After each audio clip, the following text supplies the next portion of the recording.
Second year SNS college of physiotherapy. நம்ம இன்னைக்கு என்ன பார்க்க போறோம்னா கோனியோமெட்ரி மெஷர்மெண்ட் தான் பார்க்க போறோம். அதுல வந்துட்டு கோனியோமெட்ரினா என்னன்னா கோனியோமீட்டரை வச்சு நம்ம ஜாயிண்ட் ரேஞ்ச் ஆஃப் மோஷனை கண்டுபிடிக்கிறது தான் இந்த கோனியோமெட்ரி மெஷர்மெண்ட். அதுல வந்துட்டு இந்த கோனியோமீட்டர்லயே வந்துட்டு 3 டைப்ஸ் இருக்கு. ஃபர்ஸ்ட் ஒன் வந்துட்டு யுனிவர்சல் கோனியோமீட்டர். அதுதான் வந்துட்டு எல்லா ஹாஸ்பிட்டல்ஸ் எல்லா தெரபிஸ்டுமே அந்த யுனிவர்சல் கோனியோமீட்டர் தான் யூஸ் பண்ணுவாங்க. செகண்ட் ஒன் வந்துட்டு கிராவிட்டி டிபெண்டன்ட். தேர்ட் ஒன் வந்துட்டு எலக்ட்ரோ கோனியோமீட்டர். இப்போ இது யாருக்கெல்லாம் கொடுப்பாங்க அப்படின்னா இது வந்துட்டு இது ஏதாவது டயக்னோஸ் பண்றதுக்கு வேண்டி யூஸ் பண்ணுவாங்க, இல்லைன்னா ஏதாவது பேஷண்ட்டை மோட்டிவேட் பண்றதுக்கு யூஸ் பண்ணுவாங்க, இல்லைன்னா எப்படி ட்ரீட்மெண்ட் கொடுக்கலாம் அப்படிங்கிறத வச்சு இதை வச்சுதான் யூஸ் பண்ணி கண்டுபிடிப்பாங்க.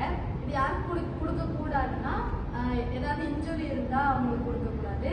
அதுக்கப்புறம் அவங்களுக்கு ஏதாவது ப்ளீடிங் ஆகிட்டு இருந்துச்சுன்னா அதுக்கு கொடுக்கக்கூடாது. அப்புறம் வந்துட்டு இமிடியேட்டா ஆஃப்டர் சர்ஜரிக்கு அப்புறமா இது வந்துட்டு நம்ம யூஸ் பண்ண மாட்டோம்.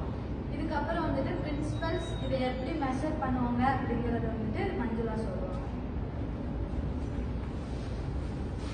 Hello everyone, I am Manjula Devi from SNS College of Physiotherapy. நான் இப்போ வந்து கோனியோமீட்டரோட பிரின்சிபல்ஸும் அதோட மெஷர்மெண்ட் எப்படி பண்ணுவாங்க அப்படின்னு சொல்ல போறேன். அதோட பிரின்சிபல்ஸ் பார்த்தோம் அப்படின்னா மெயினா 5 இருக்கு. ஜாயிண்ட் மோஷன், அப்புறம் எண்ட் ஃபீல், அடுத்து range of motion, hyper mobility, hypo mobility. இந்த 5 வச்சு தான் நம்ம வந்து மெஷர் பண்ணுவோம். ஃபர்ஸ்ட் ஒன்று ஜாயிண்ட் மோஷன், அதாவது நம்மளோட போன் மூவ்மெண்ட்ஸ் எப்படி இருக்கு அப்படின்றதெல்லாம் இந்த கோனியோமீட்டர் வச்சு நம்ம வந்து மெஷர் பண்ணிக்கலாம். Next range of motion. ஒரு பேஷண்ட் வந்து இந்த அளவுக்கு கை தூக்குறாங்க, இந்த மூவ்மெண்ட்டை இவ்வளவு தூரம் பண்றாங்க அப்படின்றத இந்த இதை வச்சு நம்ம மெஷர் பண்ணிக்கலாம். அதை வந்து ஆக்டிவாவும் பண்ணுவாங்க, பாசிவாவும் நம்ம வந்து பண்ணி கொடுப்போம். ஆக்டிவா பண்றது என்னன்னா நம்ம சொல்லுவோம், இன்ஸ்ட்ரக்ட் பண்ணுவோம், அவங்களாம் வந்து மூவ்மெண்ட் மட்டும் பிரிஸ்கிரைப் பண்ணுவாங்க. நம்ம அதே பாசிவ் அப்படின்னா நம்ம தான் வந்து அவங்களுக்கு வந்து மூவ்மெண்ட்டை வர வைப்போம். இந்த ரெண்டுமே வந்து ஜாயிண்ட் மோஷன் ரேஞ்ச் ஆஃப் மோஷன்ல வரும். நெக்ஸ்ட் வந்து எண்ட் ஃபீல். எண்ட் ஃபீல் அப்படின்றது வந்து ஒரு முக்கியமான ஒன்று கோனியோமீட்டர்ல. அது வந்து தெரபிஸ்ட் தான் வந்து ஃபீல் பண்ணுவாங்க. எப்படி அப்படின்னா இப்ப தெரபிஸ்ட் வந்து நம்ம ஒரு மூவ்மெண்ட் பண்ண போறோம், பாசிவா ஒரு மூவ்மெண்ட் கொடுக்கும்போது நம்ம லாஸ்ட் ரெஸ்ட்ரிக்டட் ஏரியா அப்படின்ற ஒரு மாதிரி ஒரு இது நம்ம உடம்புல இருக்கும். இப்போ வந்து டெமான்ஸ்ட்ரேஷன்ல நான் வந்து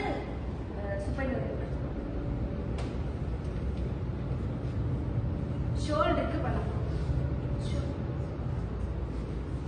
ஷோல்டர்ல ஃபர்ஸ்ட் இந்த கோனியோமீட்டர் அப்படி எடுத்தோம்னா இதுல வந்து பார்ட்ஸ் இருக்கு. இது வந்து மூவபிள் ஆர்ம், இது வந்து ஃபிக்ஸ்ட் ஆர்ம். நெக்ஸ்ட் இந்த நடுவுல இருக்கிறது தான் ஃபல்க்ரம், இது வந்து பாடி. இந்த இதுல வந்து ஃபல்க்ரம் எந்த இடத்துல வைக்கணும் அப்படின்னா ஃபல்க்ரம் வந்து அக்ரோமியல் ப்ராசஸ்ல வைக்கணும். அதே மாதிரி இந்த ஃபிக்ஸ்ட் ஆர்ம் அப்படின்றத வந்து இந்த கிளாவிக்களுக்கு ஆக்சிலரியா கொண்டு போகணும். நெக்ஸ்ட் வந்து இந்த மூவபிள் ஆர்மை நம்ம வந்து ஆர்ம்ல ஸ்ட்ரெயிட்டா அப்படி பிளேஸ் பண்ணி வச்சிருக்கோம். இப்போ வந்து இவங்களை வந்து நான் வந்து தலைவாணி இல்லாம பில்லோ இருந்துச்சுன்னா நம்மளால மூவ்மெண்ட்டை கரெக்டா கொண்டு வர முடியாது. அதனால அது இல்லாம இப்ப அக்ரோமியல் ப்ராசஸ் நான் பால்பேட் பண்ணி பாக்குறேன், பார்த்துட்டு அந்த இடத்துல ஃபிக்ஸ் பண்றேன். பேஷண்ட்டுக்கு மேல இது பண்ணக்கூடாது. அதே மாதிரி இப்ப நீங்க வந்து கையை அப்படியே சைடா கொண்டு வாங்க, சைடா ஃபுல்லா கொண்டு வாங்க, ஃபுல்லா. இவங்களுக்கு வந்திருக்கிறது வந்து 170 டிகிரி வந்திருக்கு. இதே வந்து நார்மல் அப்டக்ஷனோட ரேஞ்ச் வந்து 0 to 180 டிகிரி தான். இவங்களுக்கு வந்து நார்மலா சேம். நீங்க இப்ப ரீடிங் எடுக்கிறீங்க அப்படின்னா சோ 1 டைம் எடுக்க கூடாது, 3 டைம்ஸ் எடுத்தா அதுல ஆவரேஜ் எப்படி இருக்குன்னு பார்த்து எடுக்கணும். சோ ஃபர்ஸ்ட் எடுத்தோன்னே என்னன்னா we can see that first வந்து ஆக்டிவா. சோ ஃபர்ஸ்ட் வந்து ஆக்டிவா அவங்கள பண்ண வச்சு எடுக்கணும். அது ஒரு சர்டன் டிகிரி கிடைக்கும். சோ 3 டைம்ஸ் எடுக்கணும். அதுக்கு பிறகு பார்த்தோம்னா பாசிவா நம்ம பண்ணணும். ஸோ இது ஜாயிண்ட் ஸ்டிஃப்னஸ் இல்லைன்னா ஏதாவது மசில் ஸ்ட்ராசம் இந்த மாதிரி இருக்கும்போது அவங்க வந்து ஆக்டிவா பண்ணும்போது அந்த ஓரளவு தான் பண்ணுவாங்க. பட் நம்ம பாசிவா பண்ணும்போது சர்டன் ரேஞ்சஸ் வந்து இன்க்ரீஸ் ஆகும். ஸோ அதை வந்து நம்ம என்ன பண்ணலாம், ஸோ நம்ம வந்து பாசிவா பண்ணி தான் ஸோ இந்த டிகிரிக்கு இருக்குது, ஸோ இங்கே ஆக்டிவா இந்த ரேஞ்சுக்கு இருக்காங்க. ஸோ நம்ம வந்து ட்ரீட்மெண்ட் நம்ம இந்த மாதிரி இதை பேசிஸ் பண்ணி நம்ம மாற்றலாம்னு சொல்லுவோம். நெக்ஸ்ட் அதே மாதிரி எல்போ ஜாயிண்ட் பார்க்கலாம்.